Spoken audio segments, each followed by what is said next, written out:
की वीडियो बहुत ही ज्ञानवर्धक वीडियो है, बहुत ही मोटिवेशन वीडियो है। इस वीडियो के माध्यम से बहुत अच्छी सी जानकारी आपको मिलने जा रही है। बस आपसे एक निवेदन है, इस वीडियो को पूरा देखें। जब तक आप पूरा नहीं देखेंगे आपको पूरी जानकारी नहीं मिल पाएगी। लगातार 3 दिनों से नेपाल जल रहा है। कारण क्या है? किस कारण से नेपाल में हिंसा भड़की? और ऐसी हिंसा कि राष्ट्रपति भवन, यहाँ तक कि सुप्रीम कोर्ट, संसद भवन सब कुछ जला करके राख कर दिया गया। किस कारण से, क्या कारण है, उसके बारे में बताने जा रहा हूँ। मोटिवेशन वीडियो है, ज्ञानवर्धक वीडियो है। इस वीडियो के माध्यम से बहुत अच्छी सी जानकारी आपको मिलने जा रही है कि हम लोगों को क्या करना है, कैसे सचेत रहना है, भारत सरकार क्या कार्रवाई कर रही है।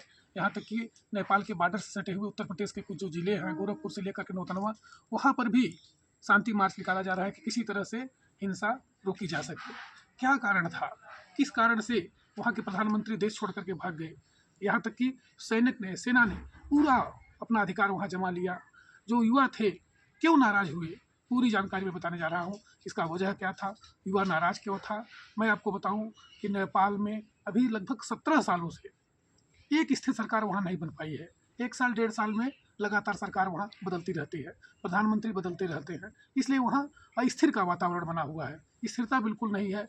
इसी कारण से लगातार वहाँ दिक्कत चल रही है।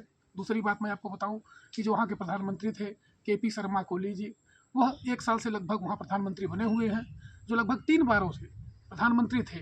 लेकिन एक उनका आदेश जो था वह युवाओं को बिल्कुल नागवार हुआ था।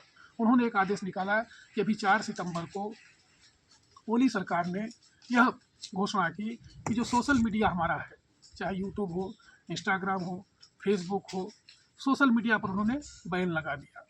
और सोशल मीडिया पर बैन लगाने की वजह से जो नेपाल के युवा थे वह एकदम आक्रोशित हो गए कि आखिर में सरकार ने ऐसा कदम क्यों उठाया। सरकार को ध्यान देना चाहिए बेरोजगारी पर, सरकार को ध्यान देना चाहिए गरीबी पर, सरकार को ध्यान देना चाहिए शिक्षा पर, लेकिन सरकार ये क्या कर रही है, सोशल मीडिया पर बैन क्यों लगा रही है। सोशल मीडिया एक संचार का माध्यम है, देश दुनिया में क्या हो रहा है, बच्चों की पढ़ाई तैयारी करना। लेकिन जब सोशल मीडिया पर बैन हो गया, वहाँ के युवा एकदम नाराज हो गए, और नाराज हो गए तो उन्होंने हैशटैग लगा करके एक आंदोलन शुरू किया। ये एकदम ट्रेंडिंग वीडियो है, बिल्कुल अभी 2-3 दिन की घटना है। पूरा नेपाल जल रहा है, पूरे नेपाल में, यहाँ तक कि संसद भवन में आग लगा दी गई, राष्ट्रपति भवन में आग लगा दी गई, प्रधानमंत्री देश छोड़ करके भाग गए। लगभग 6 से अधिक कैबिनेट जो मंत्री थे वहाँ से छोड़ करके भागने लगे।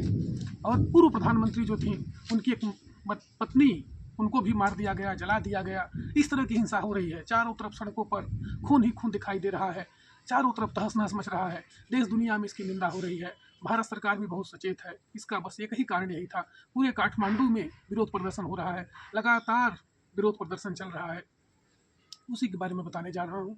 बस यही एक निवेदन, इस वीडियो को आप पूरा देखें, पूरी जानकारी प्राप्त करें, तभी आपके समझ में आएगा। अगर आप जानकारी पूरा नहीं प्राप्त कर पाएंगे तब आपके समझ में नहीं आएगा। नेपाल में हिंसा का प्रमुख कारण बस यही था। सबसे पहला कारण क्या था कि सोशल मीडिया पर बैन, जब सोशल मीडिया पर बैन हो गया, युवा वहाँ के नाराज़ हो गए, और नाराज़ होकर के हैशटैग लगा करके आपस में एक आंदोलन के रूप में थे। लेकिन वहाँ उग्र हिंसा नहीं थी। सरकार ने क्या किया कि उनके ऊपर गोली चलवा दी, और लगभग 20 बच्चे नेपाल के मारे गए गोली से। पुलिस चाहिए होती तो उनके पैर में गोली मार सकती थी, पुलिस चाहिए होती तो उन्हें अरेस्ट कर सकती थी, लेकिन सरकार ने गोली का आदेश कर दिया। और जब गोली कांड हुआ तो 20 बच्चे बिल्कुल निर्दोष मारे गए। जब 20 बच्चे निर्दोष मारे गए फायरिंग के दौरान, उसी से बच्चे एकदम दुखी हो गए, क्रोधित हो गए, और हैशटैग लगा करके पूरे नेपाल में उन्होंने सारे युवाओं को इकट्ठा किया, और सारे युवा इकट्ठा होकर के आंदोलन की राह पर चले गए। उग्र प्रदर्शन होना शुरू किया, क्योंकि वहाँ भूख, भ्रष्टाचार, बेरोजगारी, नौकरी बिल्कुल नहीं। इस वजह से दुखी होकर के एक दूसरा भी कारण बताते हैं कि वहाँ के जो बड़े बड़े मंत्री हैं, जो बड़े बड़े अधिकारी हैं, वो लगभग पूरे देश का 20% से अधिक पैसा इकट्ठा कर करके और अपने पास रखे हुए हैं। लोगों को ये भी बहुत बुरा लग रहा है कि आखिर सरकार के जो हमारे नुमाइंदे हैं, जो हम लोग टैक्स का पैसा भरते हैं, और उससे राज दूसरा कोई कर रहा है। युवाओं को बहुत इस बात के लिए करके पीड़ा हो रही थी, दुख हो रहा था, कष्ट हो रहा था। और जो फायरिंग हुई, फायरिंग में 20 बच्चे शहीद हो गए, 20 बच्चों को गोली लगी और उनकी मौत हो गई। इससे युवा एकदम उत्तेजित हो गए, और उत्तेजित होकर के 36 घंटे में पूरे नेपाल में तहस नहस मचा दिया गया। पूरा नेपाल एकदम जल रहा है। पूरा नेपाल में, यहाँ तक कि राष्ट्रपति भवन, संसद भवन, बड़े बड़े बिल्डिंग, बड़े बड़े सोशल मीडिया के जितने भी चैनल वाले थे, वहाँ पर आग लगा दी गई, और आग लगाने के पश्चात सब कुछ जला करके राख कर दिया गया, मात्र 36 घंटे में। सबसे बड़ा कारण मैंने आपको बताया कि प्रमुख कारण यही था कि सोशल मीडिया पर बैन।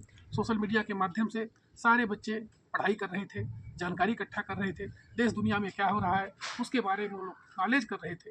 लेकिन जब सोशल मीडिया पर बैन हो गया तो वहाँ के युवा उग्र हो गए और उन्होंने एक ऐसा रास्ता निकाला, एक ऐसा कि सब लोग मिल करके आंदोलन की राह पकड़े और उस आंदोलन में पूरी सरकार वहाँ समाप्त हो गई।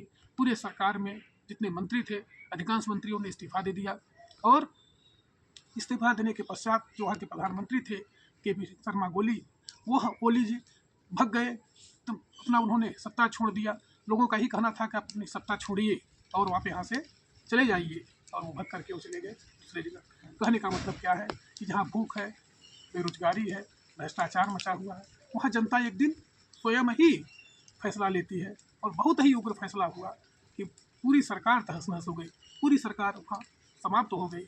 तानाशाही का जो ज़माना चल रहा था वह सब नष्ट भ्रष्ट हो गया। इसलिए इस वीडियो के माध्यम से सबसे बड़ा संदेश यही आप लोगों को जा रहा है कि परोपकार की भावना से प्रेरित होकर के एक दूसरे की मदद करना शुरू करिए, एक दूसरे का सहयोग शुरू करिए। जब तक हम एक दूसरे के लिए नहीं करेंगे, अगर हमारे पास कुछ संपत्ति है तो हम दूसरों को सहयोग करें। जब तक हम दूसरों का सहयोग नहीं करेंगे, मिलजुल करके नहीं रहेंगे, तब तक आगे चल करके बहुत ही बड़ा दिक्कत होगा। और इस प्रकार से आपने देखा कि अभी हाल में पूरा काठमांडू, पूरा नेपाल जल करके राख हो गया। करोड़ों अरबों रुपए का वहाँ नुकसान हुआ। कितने लोग वहाँ मारे गए, यहाँ तक कि पूर्व प्रधानमंत्री की पत्नी को भी मार दिया गया। दोस्तों, इस वीडियो के माध्यम से यह संदेश है कि मिलजुल करके रहें, आपस में एकता स्थापित करें, दूसरों की मदद करें, गरीब लोगों की मदद करें, सहयोग करें। इसके माध्यम से हमारा राष्ट्र आगे बढ़ेगा, सहयोग की भावना होगी। कभी भी एक दूसरे को देख करके हिंसा का रास्ता बिल्कुल